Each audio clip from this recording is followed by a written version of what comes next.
Now here comes the social commentary part of the video. This is what I was waiting for. So this video is in response to a friend of mine on YouTube, Gettin Junk Done's video. Is American tool ownership dying? And it's funny because that phrase, and I think I'm gonna do a reaction video to this. That phrase is it has two meanings. Is it dying, the fact that tool owners, are they not owning American tools anymore? And also in the American population, is tool ownership dying? So these are two distinct things.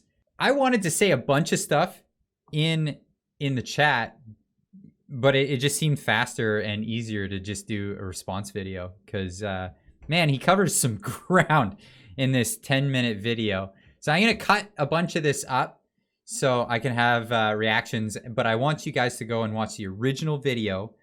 In the description, I'm going to put the link to the original video. Watch it in its entirety. Get your own opinions going. Come back, watch this video, and then see if I got good takes or my hot takes are bad. We'll see. We'll see. But I'm gonna play this and I'm gonna react to some of the things he has to say here. From the Gettin Junk Done. Today's junk, we're talking tools. If you've been watching this channel for any length of time, you probably own some tools and maybe even a big toolbox. So I'm a mechanic by trade. I own a lot of tools, and I think we've talked about this at length before. But yeah, I've done some tool reviews on this channel. I plan on doing some more. Actually, I'm hoping to do more tool reviews in the line of tools that I've owned for a while instead of reviewing new tools and stuff. I really want to review stuff that's just been in service for a good chunk of time. And I think that's the approach I'm going to go forward with, because I think it does more service to what's actually being talked about. But that's a little beyond what this video is about, so let's get back into this. Now, in my internet research, I've come across a variety of styles of keeping your tools organized, or lack of. There seems to be the type of guy that has a big, fancy toolbox. It's shiny. You open up the drawers, every tool has a place, and there's a place for every tool. There might even be some sort of foam involved where the tools are placed inside the foam and kept secure so they don't rattle around by opening up the drawer. That's asinine. Honestly, tools, drawers are meant for putting stuff in. If you have too much space, you'll fill it with foam. Otherwise, just put your tools in the drawers. What, you live in an earthquake-prone area? I don't understand it. It looks pretty and stuff, but let's be practical. Let's get to work. Some would say that this type of person is more of a collector. Yeah. Symptoms of being a tool collector include having shiny tools and a car that's never really worked on, or no real projects going on at any length of time. On the opposite end of the spectrum, you have somebody that's more of, let's throw the tools in a pile. I'll find them later. I'll put them away later. This type of person ends up spending more time looking for a particular tool than actually getting work done. Everyone has their different ways of organizing their things. Some people are very retentive about where everything goes, a certain thing. Some people have what they call organized chaos. I have a mix of both. It's probably a different mix of both. So when it comes to like sockets and whatnot, I'm very particular. They have to go back where they came from. Actually, everything goes back exactly where it came from. But when it comes to certain pliers and things, there's no real nice way to organize them. So they just go in a rough area. I overlook things, and it's not easy to miss certain things once you've developed a routine and habits of where things go and where things should be. And yeah, if there's a point where you're too too organized where you're killing your efficiency. You can't get the job done. That balance, I think, the balance is between if you're too messy, you're losing time because you can never find your stuff. But if you're too organized, you're not getting stuff done because you're too worried about your tools. So keep things clean, folks. What all these people, including myself, have in common is what we view the tool as. There are so many kinds of tools: wrenches, sockets, power tools, hammers. I mean, I could go on and on all day. Specialty tools that I've never even heard of, electronic tools, tools for working on stripping wire, tools for cutting wire, tools for soldering wire. Goes on and on. He missed one, and I like to call them the communism tools. And that's the tools that you don't own yourself, but are owned by the shop or the company that you work for. I call them that because you and the employees that work in the place don't have a particular equity in those tools. So they're the ones that get seshed the worst. People don't respect them. For example, they're the tools that, like, when they get broken, people will fix them just enough so that they break for the next guy. Like, they have no respect for these tools. Obviously, the guy that owns the joint, he respects those.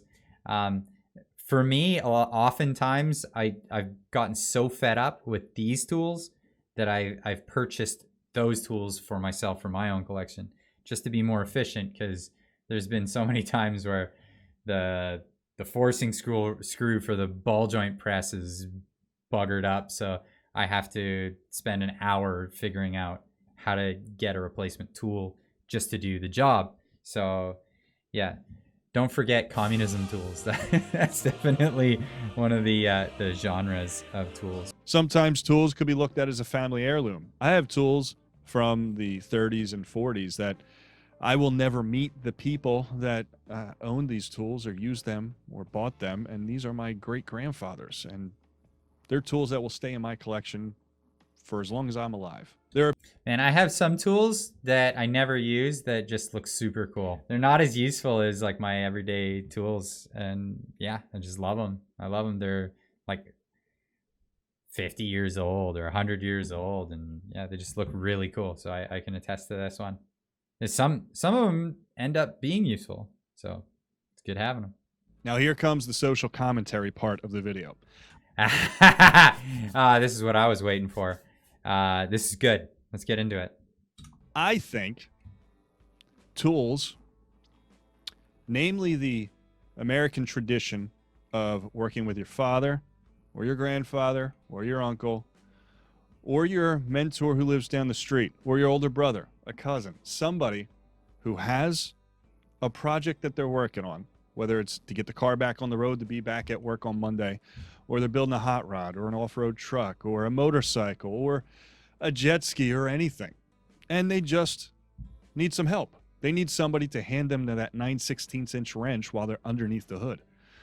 And invariably, when you were younger, you handed them a 1/2" wrench or a 13mm. And then there might have been some cursing or some yelling or even just a dirty look.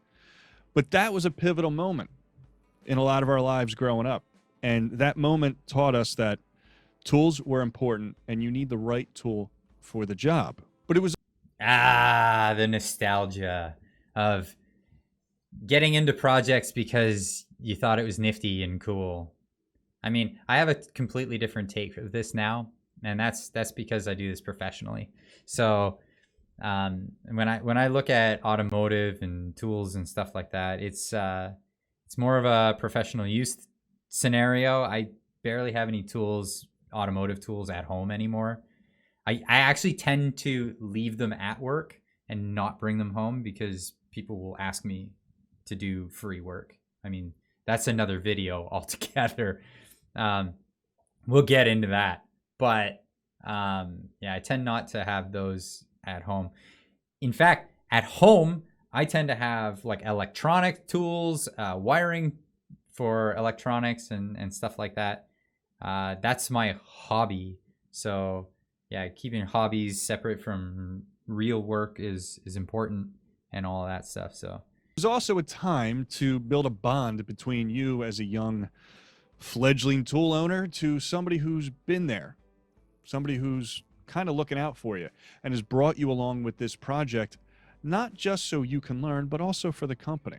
It's kind of romantic in a way. It's nostalgic. Craftsman. And what they did to that brand is just criminal. And I'm happy to see that it's back, kind of, but it'll never be the same. I'm not sure what he means by being back. From what I know, any of the Craftsman stuff that's worth any damn is made from Gear Wrench makes it. So I mean, you can just skip the middleman and just get Gear Wrench products. It's good stuff. I have a set of Craftsman wrenches that I got from a girlfriend when I was dating. So like that's how old this set of wrenches is. 4 wrenches, and turn it around, says Gear Wrench on the other side. Those are good products. I stand behind Gear Wrench stuff. Everything that I have of theirs is good stuff. Craftsman kind of went the way of Stanley, or what's the other one? Husky. They went like big box brand, you know, outsourced to whatever cheapest manufacturer can get their stuff. But there is something to be said about tools that are cheap. So like, not all your tools have to be the most expensive, grandiose tools. I have a lot of really good Snap-on tools that I have as hand tools. I have Gear Wrench. I have Ultra Pro. I mean, I guess that's kind of like middle of the line. But then I have Craftsman, and I have Mastercraft. For you guys in the States or in Europe or whatever, whoever's watching this video right now, Mastercraft is a Canadian tire brand. So they used to be decent, and then they went really bad, and now they're coming back up. So this must be a bit like Craftsman at the time. But at the same time, there's something to be said about tools that aren't the greatest quality, and that I have some of those tools, and those are for jobs that you don't really do a lot of. Like I have a set of crappy tin snips, and they do the job. I have a set of crappy needle nose pliers that have right angle grips, and they're made by Husky. I picked up at Home Depot. I don't need them for a lot of really intricate stuff, and they do the job just fine. But then I have, you know, my Snap-on sockets, and I have my Snap-on ratchets and things like that I want a particular feel for. So yeah, there's a lot of subjectivity to what tools are great and what tools are cheap and bad, because not all the cheap tools are bad, and not all the expensive tools are great. So yeah, that comes with experience, and it comes with spending more money than you probably ever would like to. Oof. A lot of the American-made brands are not quite what they used to, and in fact, there's fewer and fewer in number every year. And that's kind of what this video is about, actually. The minimization of the importance of these tools as family heirlooms, and the American tradition of just working with your hands, solving problems on your own, and just getting to work on Monday. Okay, so you hit 2 points there. And the first point was tools that aren't made in North America. So North American made tools. And for you Americans there, if they're made in Mexico, you may not see them as the same quality. So let's just say America, or America and Canada. I think that's just the way things have been going for manufacturing. A lot of manufacturing is going overseas, going where you can produce things for a much cheaper rate. Now, the quality varies. Quality is kind of all over the place. I've seen a lot of really, really well manufactured things from Taiwan and even China. Japanese manufacturing is actually top notch. So, and that might be a bias that I have, but it's top notch over there. And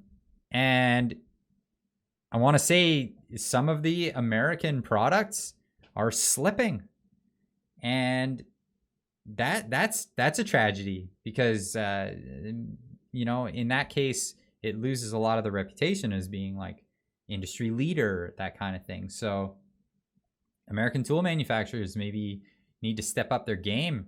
And if you're going to offer like, if you're going to offer knockoffs or like, and I get this I see this all the time where, you know, the big industrial professional brands sell a lot of stuff that's just the same as the other competitors' junk, just with a higher markup. And, you know, everything's margins, but it is what it is. The minimization of the importance of these tools as family heirlooms and the American tradition of just working with your hands, solving problems on your own, and just getting to work on Monday. So I think a lot of that is actually like a glamorization of the way things used to be. But the way things used to be was out of necessity, right? So there's the necessity of fixing everything because you couldn't afford to just buy new. And with a modern economy and things just like your TV breaks, you don't repair. There's no TV repairman anymore. And cars, I mean, they're good for 100,000 kilometers anymore. I mean, the manufacturer is going to tell you whatever, but I mean, this planned obsolescence, again, that's another video. But yeah, I mean, the environment's changed, not just attitudes towards how we take care of things. But yeah, like I said, so many points he hits in this video, and it was too much to give a response in the comments, so I had to make this. The next generation just doesn't seem to have the same type of grit that, I mean, I guess it can be said about every generation. I'm sure my parents look at my generation and think that we're just not as tough as we could be. We're a little coddled. But I know for a fact that this generation coming up is super, super coddled.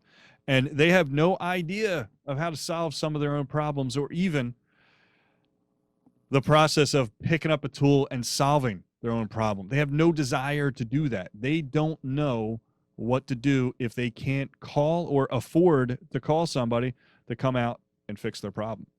All right. So, I mean, nails a bunch of points right there. The next generation is coddled. Well, some of them. Yeah. A lot of them. Yeah.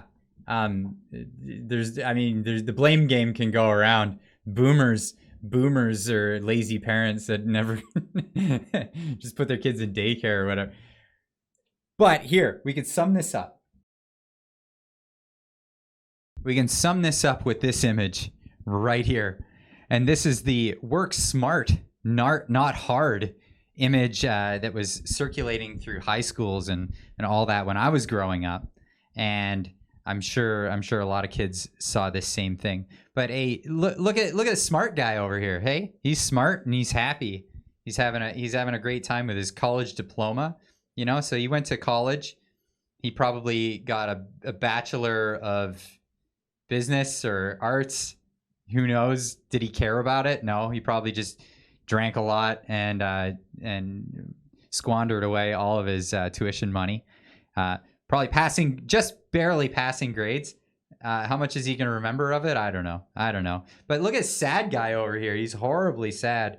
You know, he's got a tool and he's dirty and all that stuff. But let's have a look at the reality of the situation.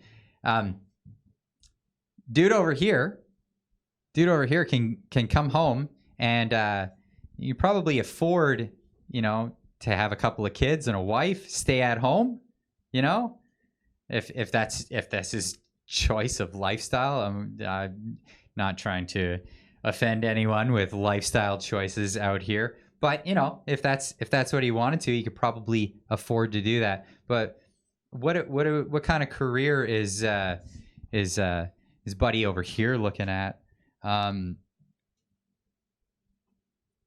Yeah, that probably says it all. It was a time when I never even owned a socket set. And then somebody gave me a socket set, and that was my first set of American tools that were mine. And it's just kind of gotten out of control since then. And I've done an engine swap on the truck, soon to be another one. Rebuilt the motorcycle in. I've done just a bunch of ridiculous stuff that the average guy probably wouldn't try. Yeah, go out and try new things. Try new stuff. It's good. I think it's a good encouragement to try anything. Challenge yourself. Figure things out. And tools and tool ownership is one of those things where you're investing in yourself and you're investing in your knowledge of other things. Personally, my tools for work, they're an investment into my career. Tools for my hobbies, they're an investment into my personality, my goals that I have for myself. That, I mean, hobbies are what they are, and hobbies cost you money. They don't earn you money. So it's just kind of personal development thing. So I agree completely. Go out there and try new things. Happening more and more. The American tradition of working on your own vehicle, I feel, is slowly dying off. And this could be for a variety of reasons. It could be for good reason. maybe things are getting a little too complicated for the novice. But let's see what he says here. Generational change in attitude. It could be the introduction of different types of vehicles. Sure, attitude. It could be that vehicles are getting more and more complicated. I've heard that, where you need a computer to fix your car. Just get a different car, if you ask me. Oh, okay. I'm gonna, sorry, I have to disagree on that one. But that's, it's my profession, right? So I think cars are much better nowadays, and maybe this warrants a whole other video on the sentiment of, well, old cars were so much more easy to work on and they were better. That's why they're better and all that stuff. So I could get into another video. So if you want to see something like that, subscribe to the channel. Link down below. Get in there. We can talk about that one later. There's nothing better than an old truck or an old car. Except the newer one. Cool car. Get yourself a set of wrenches. So where do you guys see this whole evolution of tool ownership going? I think it's dropping generation by generation. The people who have tools will continue. Okay, he's right. He's spot on there. It's dropping generation by generation. Like, I work in an auto garage, and we do not have young bucks showing up at the door saying, "Give me a job." When I was young, I don't know if I was rare in that, first time I wanted a job at a shop, I showed up at the shop. I said, "Hey, are you hiring?" And they said, "Well, not right now. We'll take your resume." I said, "Okay, but when are you hiring?" They said, "Come back in September." So I came back on September 1st. And I said, "Hey, are you hiring?" And they said, "Not at the moment." "Well, here's a resume." "We have your resume. Here's another." I just gave them another resume. And said, when are you hiring?" "Well, come back in October." And came back in October, and okay, this little guy is consistent and he's persistent. So I got a job. I mean, that's just what it takes. But I just don't see that anymore. And it may be due to the culture that we saw before. It may have some other influences. I'm not sure. But hey, if you have an idea, in the doobly-doo, down in the description, the comments are down there. Go leave a comment. Continue to buy new tools, but personally, I haven't bought a set of wrenches or sockets or anything like that in a number of years. I have all the wrenches and sockets I need. As far as hand tools go, I'm pretty much set, and I see the ownership of that in general dropping. I don't know. Maybe it's just my outlook as being a teacher with I'm not teenagers sad. I'm never who sad. really have most of them have no desire to work with their hands. Some do, most don't. So again, what do you guys think of this tool ownership dropping? Leave a comment down below. And if you like this video, please click the thumbs up button, share the video with a friend, but most importantly, subscribe. Yes. As always, I can be found on Twitter and Instagram at Gettin Junk Done. I have an edited video, which is what you're watching now. Hey, go check out his video. The link is going to be the first link in the description down below. Check it out. Go give him a subscription, leave a like and a comment on his video. Really appreciate this video, my man. And this has been my response video to it. Hey, and also while you're here, subscribe to this channel where you can see all kinds of commentary videos like this on automotive, computers, you name it. I do all kinds of fun stuff, and sometimes gaming. Come hang out in my live streams. Make sure that notification bell is clicked so you can find out when I'm streaming. And we'll see you in the next one.